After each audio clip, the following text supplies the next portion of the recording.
Hi guys, അപ്പോൾ ഇന്ന് ഞാൻ നിങ്ങളെ പരിചയപ്പെടുത്തുന്നത് നമ്മുടെ ആലപ്പുഴയിൽ നല്ല വെറൈറ്റി ഷേക്സും അതുപോലെ സ്നാക്സും കിട്ടുന്ന ഒരു കിഡിലിന് ഫുഡ് സ്പോട്ടാണ്. ഇതാണ് ആ shop, street tea food tents. സത്യത്തിൽ ഇവിടെ വന്നപ്പോൾ എന്നെ ഏറ്റവും കൂടുതൽ ആകർഷിച്ചത് ഇവരുടെ ഹൈജീനും അതുപോലെ ആംബിയൻസുമാണ്. നല്ലൊരു പോസിറ്റീവ് ഫീലാണ് നമുക്ക് ഈ ഷോപ്പിൽ വരുമ്പോൾ കിട്ടുന്നത്.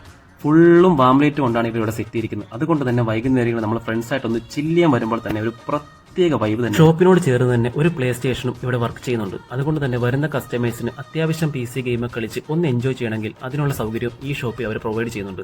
മണിക്കൂറിന് 150 രൂപയാണ് ഇവർ ഇതിന് ഫീസ് ഈടാക്കുന്നത്. ഇത്തവണ ഞാൻ ഇവരുടെ ഏറ്റവും കൂടുതൽ മൂവിംഗ് ഉള്ള 1-2 ഐറ്റംസ് ആണ് ട്രൈ ചെയ്തത്. ആദ്യം ഞാൻ ട്രൈ ചെയ്തത് ഇവരുടെ സ്പെഷ്യൽ ദോസ്തി ജ്യൂസ് ആണ്. ഗ്രേപ്പ് ആൻഡ് പൈനാപ്പിൾ ഫ്ലേവേർഡ് ആണ് ഈ ജ്യൂസ്. നല്ല ടേസ്റ്റിയും അതുപോലെ നല്ലൊരു റിഫ്രഷിംഗ് ഡ്രിങ്ക് കൂടിയാണ് ഈ ജ്യൂസ്. രണ്ടാമത് നമ്മൾ ട്രൈ ചെയ്ത് ഇവരുടെ ഹൈലൈറ്റ് ഐറ്റമായ കണ്ണൂർ കോക്ടെയിലും അതുപോലെ ചോക്ലേറ്റ് ഷേക്കുമാണ്. രണ്ട് ഷേക്കിനെ പറ്റി എടുത്തു പറയേണ്ട കാര്യം അതിന്റെ കൺസിസ്റ്റൻസിയാണ്. അതുപോലെ അത്യാവശ്യം നല്ല തിക്ക് ഷേക്കാണ് രണ്ടും. കണ്ണൂർ കോക്ടെയിലിനെ പറ്റി പറയുകയാണെങ്കിൽ അതിന്റെ ആ പപ്പായയുടെ ആ ക്യാരറ്റിന്റെ ഒരു മിക്സർ ടേസ്റ്റ് പൊളിയാണ്. ഷേക്ക് ഐറ്റംസിൽ നമ്മൾ ലാസ്റ്റ് ട്രൈ ചെയ്തത് ഇവരുടെ മോൺസ്റ്റർ ഷേക്കാണ്. ഇതിൽ എടുത്തു പറയേണ്ട കാര്യം ഇതിന്റെ ഒരു ക്വാണ്ടിറ്റിയാണ്. അതുപോലെ ക്യാൻഡിയും നട്ട്സും എല്ലാം നല്ലതുപോലെ ആഡ് ചെയ്തുകൊണ്ട് കഴിക്കാൻ തന്നെ ഒരു പ്രത്യേക ടേസ്റ്റാണ്. സ്നാക്സ് ഐറ്റംസിൽ നമ്മൾ ട്രൈ ചെയ്തത് ഇവരുടെ സ്പെഷ്യൽ ചിക്കൻ ഡബിൾ പാറ്റി ബർഗറും അതുപോലെ കൊത്തുപൊറോട്ടയും. നല്ല സോഫ്റ്റ് ബണ്ണി നല്ലോണം ചീസും ചിക്കനും ആഡ് ചെയ്ത ബർഗർ കഴിക്കാൻ തന്നെ ഒരു പ്രത്യേക ഫീൽ. കൊത്തുപൊറോട്ടയെ പറ്റി പറയുകയാണെങ്കിൽ ഇവരുടെ തന്നെ സ്പെഷ്യൽ മസാലക്കൂട്ടും കാര്യങ്ങളൊക്കെ ചേർത്തുകൊണ്ടുള്ള ഒരു മിനി ചൈനീസ് രീതിയിലുള്ള പ്രിപ്പറേഷൻ. അപ്പൊ നമ്മുടെ ഷോപ്പിന്റെ ലൊക്കേഷൻ വരുന്നത് ആലപ്പുഴ അമ്പനാകുളങ്ങരയാണ്.